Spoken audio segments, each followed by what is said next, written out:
Ahí te habilité, Gustavo. Sí, sí. Entonces, pasándolo en limpio, eh, el capacitor para baja frecuencia, ahí están entrando. El capacitor para baja frecuencia es un circuito abierto. Ofrece mayor reactancia.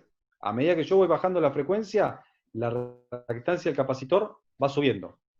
¿Se entiende? O sea, la reactancia del capacitor es la resistencia que ofrece a la alterna, a la señal. A medida que yo voy, como es inversamente proporcional, XC, a medida que yo voy bajando la frecuencia, me voy acercando a lo que sería 0 Hz o una continua, la XC va aumentando. ¿Eso qué quiere decir? Que me va ofreciendo más oposición. Ese capacitor me está generando mayor oposición a el paso de la corriente. ¿eh? Y la bobina lo contrario. A medida que yo voy subiendo en frecuencia, va subiendo su XL, directamente proporcional la reactancia inductiva a la frecuencia. Yo subo la frecuencia, sube la reactancia inductiva. O sea que a frecuencias elevadas, la bobina se comporta como un circuito abierto. ¿Estamos? Es opuesto, totalmente opuesto a la bobina al capacitor. ¿Saben dónde está bueno verlo eso? Que se ve claramente en audio. ¿Vieron cuando le ponen una bobina o un capacitor a un parlante en serie? Bueno, ¿por qué le ponen una bobina o un capacitor a un parlante en serie? Justamente porque trabaja la reactancia inductiva o capacitiva del capacitor, o de la reactancia inductiva o capacitiva, sí, del capacitor o de la bobina. Fíjense que cuando tenemos un parlante de alta frecuencia, un tweeter, ¿vieron el tweeter un parlante de alta frecuencia? Bueno, ¿qué se le pone en serie antes de conectarle los cables? Un capacitor. ¿Por qué? Porque el capacitor a altas frecuencias, ¿qué dijimos que era? Que tenía una XC baja, o sea, es un cable, un cortocircuito. Y a bajas frecuencias es un circuito abierto. ¿Qué pasa si yo le meto una baja frecuencia a un Twitter? Lo quemo. ¿Se entiende? Una baja frecuencia es un grave, un golpe de audio. Una frecuencia de 100 Hz es un grave. Si yo le meto un grave a un Twitter, lo quemo. Entonces, para no quemarlo, ¿qué le meto? Le meto un capacitor en serie antes. A los Twitter le ponemos capacitores electrolíticos, de poliéster, lo que quieran, en serie antes de conectarle el cable. Eso por ahí lo deben haber visto en los parlantes de auto o en los baffles, que todo lo que sea Twitter tienen capacitores antes. ¿Para qué? Para que los graves que le llegan no pasen. O sea, las señales de baja frecuencia, como la reactancia de un capacitor a baja frecuencia es tan grande, no pasa. Por más que llegue, no pasa. Y toda la señal de audio de alta frecuencia pasa. Es lo que tiene que pasar justamente, el agudo al Twitter. ¿Bien? Y en el parlante grave se utiliza la bobina, justamente lo opuesto al capacitor. ¿Por qué? Porque yo en el parlante grave no quiero que se escuchen los agudos, yo quiero que se escuchen los graves. ¿Se entiende? Entonces yo le meto una bobina. ¿Y qué hace la bobina con las bajas frecuencias? Acuérdense, a baja frecuencia una bobina es un cortocircuito, o sea, la reactancia que tiene una bobina a baja frecuencia es baja. Bien, acuérdense la fórmula XL. Si en la fórmula XL F es un valor bajo, o 0, o una frecuencia de, no sé, 10 Hz es una frecuencia baja, o de 100 Hz es una frecuencia baja. Entonces, mi resultado de XL va a ser bajo. Ahora, si mi frecuencia es alta, la resultante de mi XL va a ser alta. Por lo tanto, la bobina, ¿qué hace? Ofrece una resistencia muy alta, alta frecuencia, justamente lo que yo quiero, que no vayan agudos al woofer, al mi parlante grave, y sí que vaya la señal de baja frecuencia. ¿Se entiende? En audio se ve clarito cómo se comporta la reactancia inductiva y capacitiva. En el Twitter, que es un parlante de alta frecuencia, se utiliza un capacitor, porque tiene esa característica, dejar pasar los agudos. ¿Qué son los agudos? Señales de audio de alta frecuencia. Y en el woofer, Morales. ¿Tenemos uno nuevo? ¿Quién es Morales? Bueno, ahí vamos a ver quién. Y en el woofer se utiliza una bobina, ¿por qué? Porque, Andrés, justamente lo que yo quiero en el buffer es que suenen los graves y los agudos que no se escuchen, porque no me interesa. En el Twitter, si yo le meto grave, lo quemo. En el buffer, si yo le meto agudo, no lo quemo. Pero se escuchan los agudos y no me interesa que se escuchen los agudos en un buffer. ¿Se entiende? Yo en el buffer tengo que escuchar los graves. ¿Qué son los graves? Señales de baja frecuencia. Esperen que silencio acá un poquito. ¿Se entiende el concepto de por qué lo opuesto una bobina a un capacitor? Siempre, en todo sentido. ¿Alguna duda, muchachos, hasta ahí? Bien. Leonel. No, está bien, claro. Bueno, tengan en cuenta eso siempre, que es lo opuesto uno del otro con respecto a la frecuencia. El ejemplo más clarito que yo veo siempre es en audio. ¿Por qué uno usa un capacitor en alta frecuencia? Para que no pasen las bajas frecuencias, los graves, en un Twitter. ¿Y por qué se usa una bobina en un crossover de audio en el buffer? Justamente para que no le vayan los agudos, que son señales de alta frecuencia. Esa bobina, la inductancia de esa bobina va a estar calculada. Por eso se llaman filtros, ¿no? Por eso de lo que hay adentro un bafle, si ustedes alguna vez armaron un bafle o ven lo que es un filtro, es un juego de bobinas con capacitores. ¿Para qué? Para que corte a determinada frecuencia, o sea, las señales en un filtro pasa abajo, las señales de, no sé, que van a ir al buffer, que sean de 0 a 100 Hz. Las señales eso es un filtro pasa abajo. Las señales que van a ir de 0 a 100 Hz o a 200 Hz. Las señales que van a ir al medio, que sean señales de 400 Hz a 1 kHz. Bueno, eso se arma un filtro pasabanda. Y después lo que va a ir al Twitter, se arma un filtro pasaltos, que es señales del Twitter de audio no sé, de 5 kHz a 20 kHz. Bueno, eso se arma con bobina y capacitor.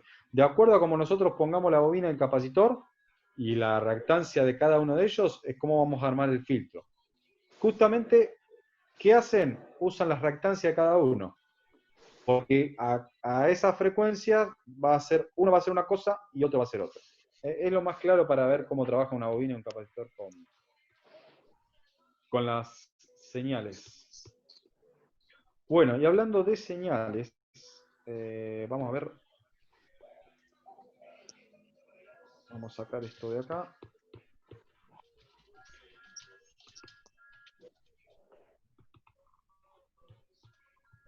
Vamos a repasar un poquito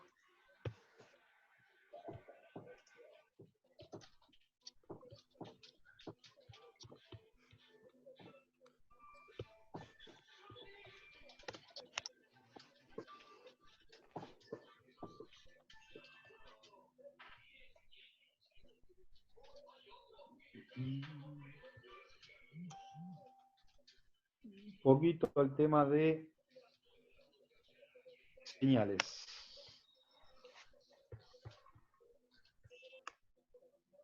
Ahí está. Bueno, muchachos, cualquier cosa me interrumpen. Ahí yo voy silenciando algunos de esos porque se escuchan los ruidos de fondo. Bueno, una típica señal sinusoidal. De esto ya todos conocemos. Vamos a hacer un pequeño repaso. En un eje horizontal tenemos desplazada acá toda la señal. Recuerden que periodo se lo conoce con el nombre de ciclo o periodo de la señal. Eso va en el eje horizontal. En lo que es el eje del tiempo, nosotros tenemos el periodo. Acá se tomó esperen que vamos a poner el marcador para anotar. Ahí está. Se tomó a partir de acá y de acá, que está marcado, pero también se podía haber tomado tranquilamente desde este punto hasta este punto. Es un instante de tiempo, el periodo es un instante de tiempo de una señal que completa el ciclo entero. Si arrancamos desde acá, ya todos sabemos que partimos de 0, vamos a un pico máximo negativo, volvemos al 0, vamos al pico máximo positivo y retomamos al 0. Bueno, eso sería el periodo de mi señal, el periodo o el ciclo. También tenemos que decir que tendríamos el semiciclo, o el semiperiodo, pero más conocido como semiciclo positivo, y el semiciclo negativo de la señal. Y en el eje vertical tenemos lo que denominamos la amplitud, la amplitud de la onda, o altura de la onda, ¿ven?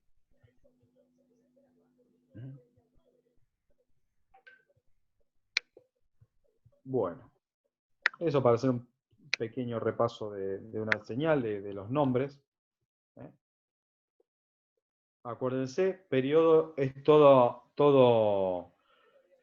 tramo de la señal, donde volvemos al mismo punto de donde partimos. Fíjese acá, salimos de acá, recorremos toda la señal, pasamos por 0, nos vamos al pico máximo positivo, volvemos a bajar, retomamos por el cruce por 0 y retomamos al mismo punto de donde salimos.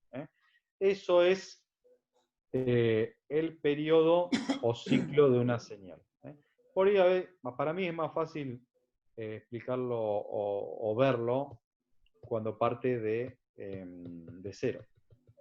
Que parte de 0, pero es lo mismo. Que parte de acá y corta acá. Eso sería un periodo.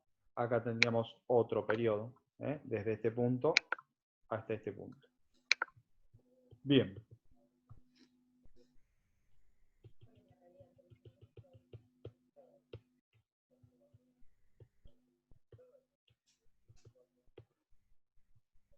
Bueno, ¿y para qué necesitamos saber qué es un periodo? Bueno, para ver el tema de la frecuencia. Frecuencia y periodo están directamente relacionados. Acá vemos que tiempo por frecuencia dice la fórmula que es igual a 1. Por lo tanto, podemos deducir que 1 sobre frecuencia nos da tiempo o 1 sobre tiempo nos da frecuencia. A ver, sencillo, clarito del pie. Frecuencia es la inversa del tiempo. Si ustedes se acuerdan de eso, ya está. Y como frecuencia es la inversa del tiempo, el tiempo es la inversa de la frecuencia. ¿Qué quiere decir esto? Que cuanto más yo, más grande sea la amplitud no, perdón, el tiempo de mi periodo, amplitud es para arriba. Cuanto más grande sea el tiempo de mi periodo, más chica va a ser mi frecuencia. ¿Por qué? Porque frecuencia es la inversa del tiempo. O sea que si yo agrando los tiempos de mis ciclos, la frecuencia se tiene que achicar. O viceversa, si yo achico los tiempos de mis periodos, la frecuencia va a aumentar. ¿Dónde se ve un claro ejemplo de esto? En la frecuencia que tenemos nosotros de red, que son 50 ciclos, y en la frecuencia que tiene, por ejemplo, los países que tienen 60 ciclos. ¿Qué diferencia hay? Y que tienen que meter en 10 ciclos más en la misma cantidad de tiempo. Por lo tanto, cada ciclo periodo va a ser más chico. ¿Entienden lo que les digo? Si hacemos, ¿cuánto dura el ciclo de nuestra frecuencia? ¿Cómo calcularíamos el tiempo del ciclo de la frecuencia de 50 Hz de nuestra línea? ¿Alguno se anima a hacerlo o a sacarlo? 1 sobre frecuencia, 1 sobre 50 sería. Exacto. Eso nos da 20 milisegundos. 20 segundos, son 0,02. O sea que el tiempo de nuestro periodo, de nuestra frecuencia de línea, es 0,02 segundos, que si nos pasamos de escala y lo llevamos a milisegundos, son 20 milisegundos. 20 milisegundos. Exactamente. ¿Qué quiere decir esto? Que nosotros tenemos 50 ciclos en la red y que cada uno de esos ciclos dura 20 milisegundos. Igual es una frecuencia baja la nuestra, ¿no? 50 ciclos es bajísimo. Pero cada ciclo de eso dura 20 milisegundos. Imagínense cuando hablamos de frecuencia de 100 kHz, lo que dura cada ciclo, bueno, ya lo calcularemos. Entonces, en la frecuencia de Estados Unidos, por ejemplo, que tiene una frecuencia de red de 60 ciclos, el tiempo tiene que ser más chico de los 20 milisegundos. ¿Por qué? Porque ellos meten 10 ciclos más en un segundo. Nosotros tenemos 50 ciclos por segundo, ellos tienen 60 ciclos por segundo. Esos 10 ciclos de más los tienen que meter en el mismo tiempo. Por lo tanto, ¿qué hacen? Achican el tiempo del periodo.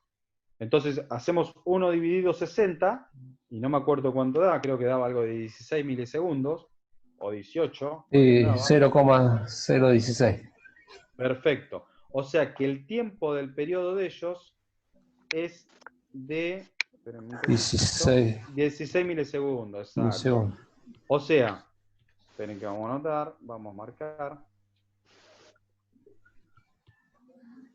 Esto en nuestra frecuencia de red dura 20 milisegundos. ¿Está? Y en la frecuencia de ellos dura 16 milisegundos.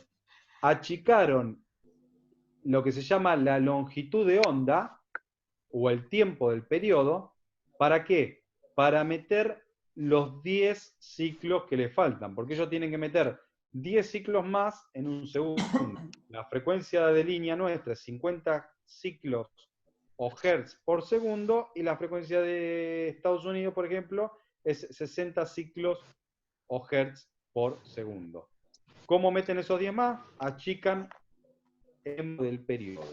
¿Estamos? Es un ejemplo también muy práctico para entender un poquito la cosa esta de frecuencia, es la inversa del tiempo. Si yo subo la frecuencia, Estados Unidos subió la frecuencia a 10 ciclos, bajo el tiempo. A mayor frecuencia, menos tiempo.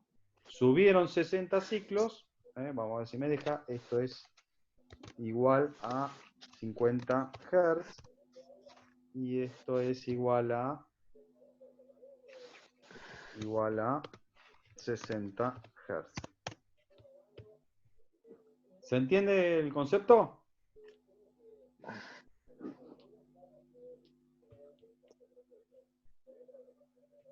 ¿Alguna duda, muchachos, de esto? No. ¿No? Bien. Bueno, tener en cuenta eso, de que siempre Se entiende, sí. frecuencia es la inversa del tiempo. Y acá Permiso, tenemos Sergio, me tocaron timbre. Dale, anda tranquilo. Bueno, vamos a seguir, a ver acá.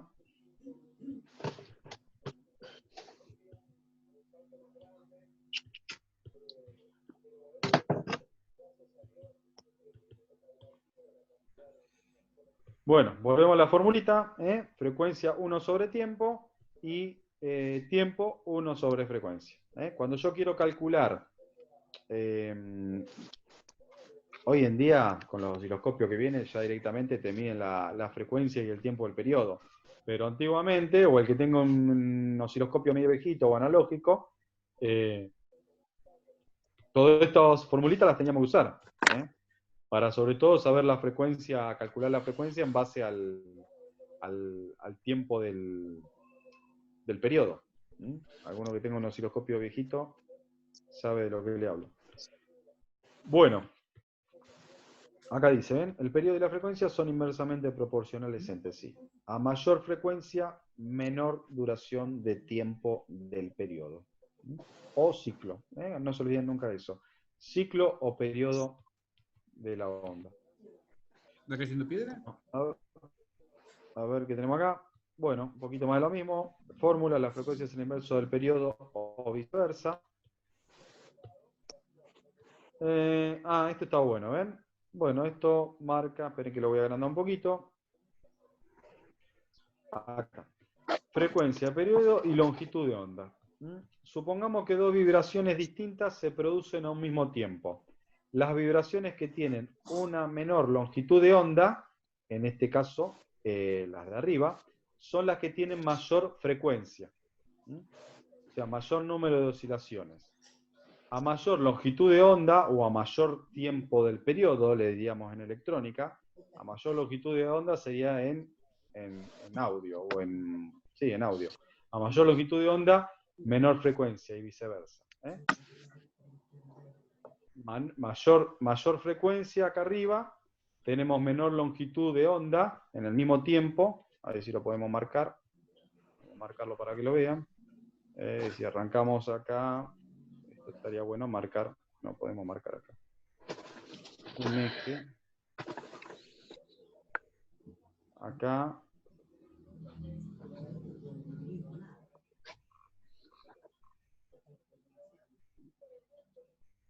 Estaríamos acá. Acá. Empezamos acá. En el mismo tiempo, yo en la señal de abajo tengo un ciclo. Y no sé si marqué bien arriba, pero sería... sería... Esta hay que borrarla.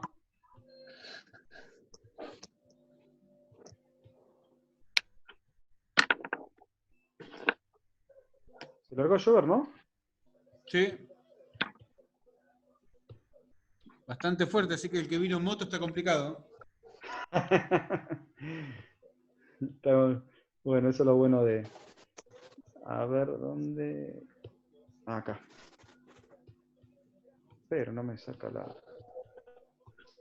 Ahí está. Y tendríamos que tomar desde acá hasta acá aproximadamente. Fíjense que en el gráfico de arriba tenemos menor longitud de onda, o sea, son más chiquitos, nos entran tendríamos 1, 2, 3, 4 periodos o 4 ciclos, y en el de abajo, en el gráfico de abajo, tenemos un periodo o un ciclo.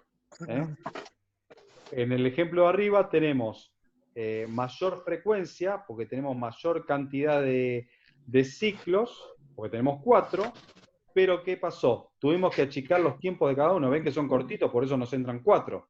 Y en el de abajo nos entra uno solo, pero la longitud del periodo es más grande.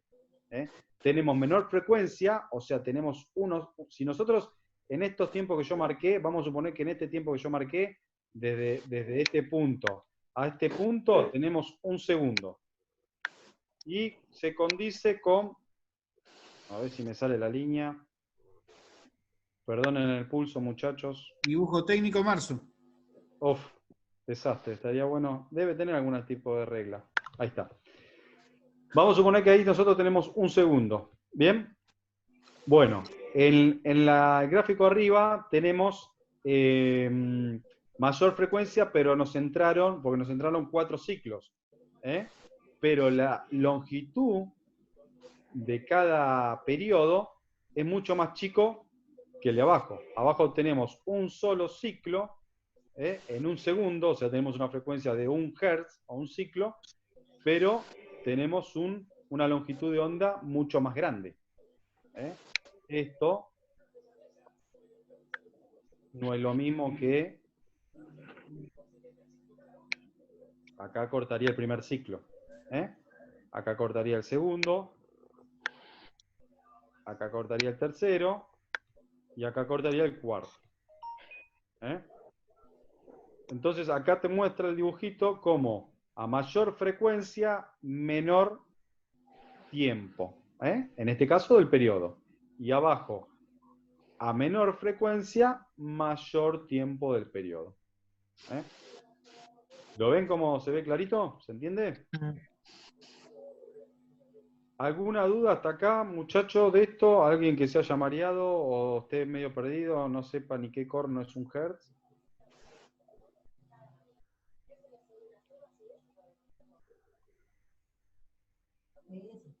¿Seguro? Sí. Sí, sí, sí. Bueno, perfecto.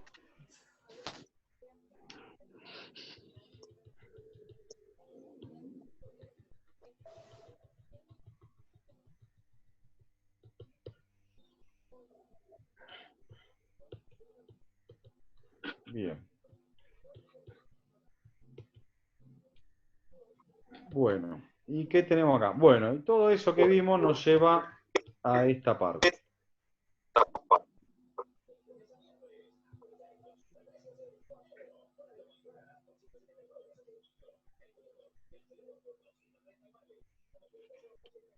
Donde tenemos el periodo, arranca en 0, pico positivo, 0 de vuelta, pico negativo y 0 de vuelta. ¿Bien? Acá tenemos un periodo completo, un ciclo completo de una señal. En este caso, senoidal. Senoidal, perdón, sinusoidal o senoidal. Bueno, ya vimos lo que sería el eje horizontal. Donde teníamos frecuencia, tiempo, periodo, acá abajo me lo marca con una flecha verde, el tiempo. Y vamos a ver ahora el tema del eje vertical, donde ya empezamos a ver lo que sería la amplitud de la onda. Lo primero que vamos a tener que ver es el valor pico de la onda, el BP, que me marca acá, que ponemos para anotar, esto que está acá, el BP, que sería esto que está acá, que lo vemos acá. Ese es el valor pico de mi señal. En este caso el valor pico positivo o la amplitud positiva. Mi máximo valor de voltaje positivo. De más está decir que esto lo vemos con un osciloscopio.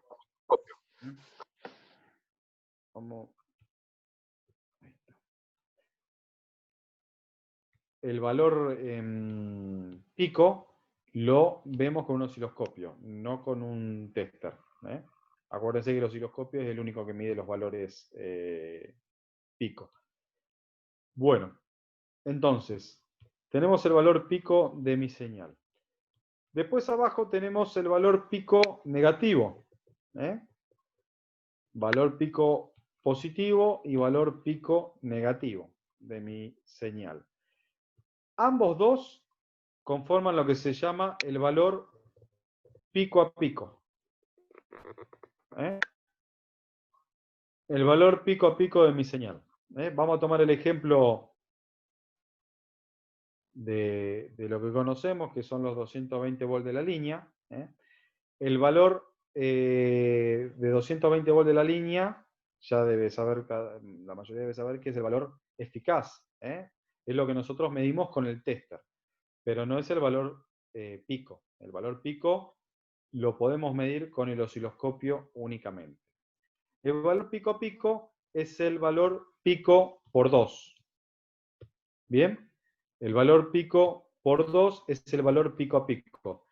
En nuestro caso, bueno, ahora no les quería meter todavía la fórmula, pero hay fórmulas para calcular el valor pico y el valor eficaz, pero el valor pico a pico es el valor pico multiplicado por 2.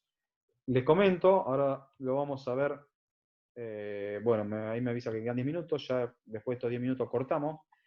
Les comento que el valor pico de la señal nuestra de 220 es 310. Eso sale de una fórmula que ahora la vamos a ver si llegamos a verla. Y entonces el valor pico a pico sería los 310 por 2. O sea que son 620 volts en una onda de 220. Nosotros tenemos un valor de 620 volts de valor pico a pico. O sea, lo que podríamos medir con el osciloscopio, si quisiéramos calcular el valor pico a pico, sería 620 volts. O un osciloscopio digital me marcaría como valor pico a pico 620 volts. ¿Qué me lo marca acá? Valor pico a pico, el BPP. Me toma desde el máximo positivo, que es este que yo tengo acá, hasta el máximo negativo que tengo acá.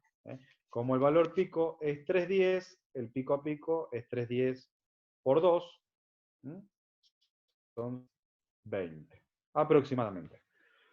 Bueno, después tenemos el valor el RMS, o el valor eficaz, que es este que está acá, y ese sí es el que vemos con el tester. Ese sí es el que nosotros, cuando medimos una tensión alterna, ya sea en el enchufe, para ver si tenemos 220, o una alterna de un transformador, o cualquier tipo de alterna con el tester, nosotros lo que nos está marcando es el valor eficaz o RMS, que, bueno, acá está, miren, acá está la fórmula, que es el 70% del valor pico. El valor eficaz o RMS es valor pico por 0,707. Si nosotros tenemos un valor pico y lo multiplicamos por 0,707, obtenemos el valor eficaz, que me lo marca acá. Si ustedes ven, sería esta flecha de acá, que es el 70% de la señal completa. Esto, perdón, ahí me fui mucho. Esto de acá, esta cresta de acá, no estaría. El valor, no es que no está, en realidad existe, pero el valor RMS me está midiendo esta flecha de acá, el 70% del valor pico. ¿Qué es el valor RMS? Bueno, el valor RMS, el valor eficaz, es el valor que nos mide el tester, por la sencilla razón que un tester mide solamente continua. Cuando ustedes miden una alterna con el tester, en realidad no están midiendo una alterna, están midiendo una continua, o sea, están midiendo el valor eficaz de esa alterna, porque el tester no puede medir una alterna, te mide una continua, o la representante de esa continua, que es el valor justamente RMS. El que puede medir el verdadero valor, que es el pico, es el osciloscopio. Ahí sí nosotros vamos a ver el verdadero valor de una señal. No les digo con esto que cuando midan una alterna con el tester, la multipliquen para sacar el pico, porque bueno, no tiene sentido. Pero lo que sí tienen que saber es que cuando midan una RMS o una eficaz con el tester de una alterna, estamos hablando de alterna, de una onda, estamos midiendo el 70% del valor real. Los 220 que medimos en el enchufe en realidad son 310. ¿Estamos? Lo que pasa es que el tester me puede mostrar un valor eficaz. ¿Y qué es el valor eficaz en una onda de alterna? Es la representante en continua de esa onda. ¿Qué quiere decir esto? Que si yo tuviese que reemplazar esta alterna que tengo de 310 volts de pico con 220 volts de continua, me haría el mismo trabajo. El valor eficaz o el valor RMS es ese valor que me genera el mismo trabajo, entre paréntesis, potencia, el valor que me genera el mismo trabajo o la misma potencia que una alterna. Para que me lo entiendan en criollo.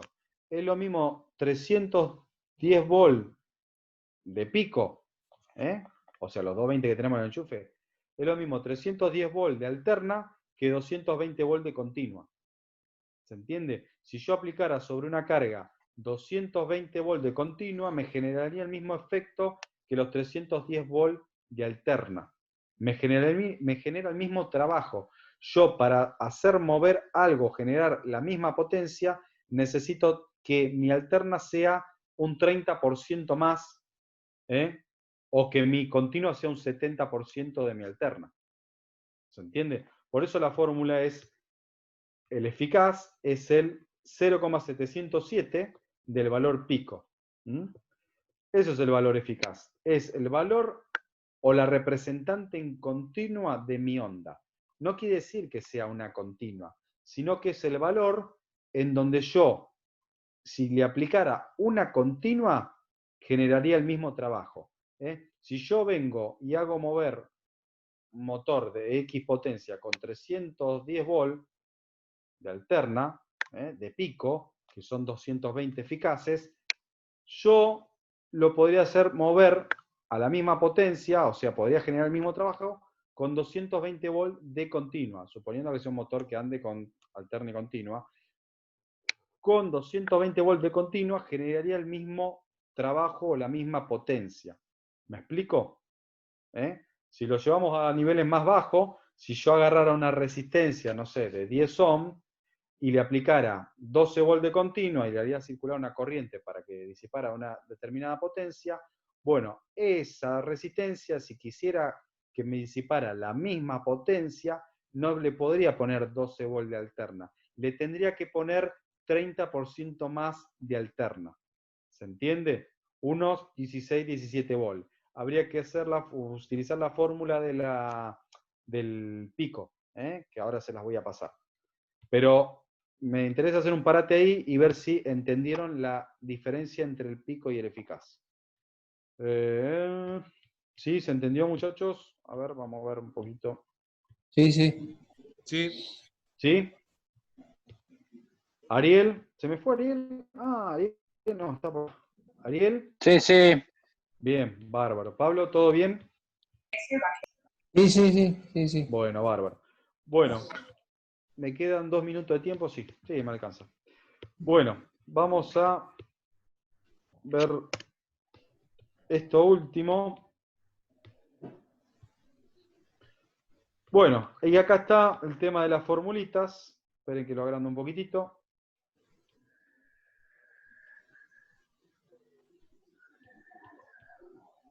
Ahí creo, ¿ahí se ve bien? Sí, sí. Bien. Bueno.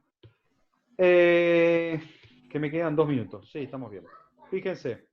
Valor RMS. ¿A dónde está? Acá está. Esperen que marco. Valor RMS. ¿Bien? 0,707 del valor pico. El valor pico, como yo les dije, es el valor máximo. ¿Bien? Sí. Ahora, si yo tengo al revés, si yo tengo el valor RMS y quiero saber el valor pico, lo que tengo que hacer es multiplicarlo por 1,41. O sea que si yo tengo un valor eficaz o RMS y quiero averiguar el verdadero valor, o sea, el que vería con el osciloscopio, lo que tengo que hacer es lo que yo estoy midiendo con el tester en la escala de alterna, y me lo muestra el tester en la pantalla, lo tengo que multiplicar por 1,41. Porque lo que me está mostrando el tester es el valor eficaz. ¿Por qué? Porque me está mostrando lo que haría, o sea, la continua equivalente. ¿Por qué? Porque el tester me está midiendo una continua en realidad y me la está mostrando en la pantalla. ¿Se entiende?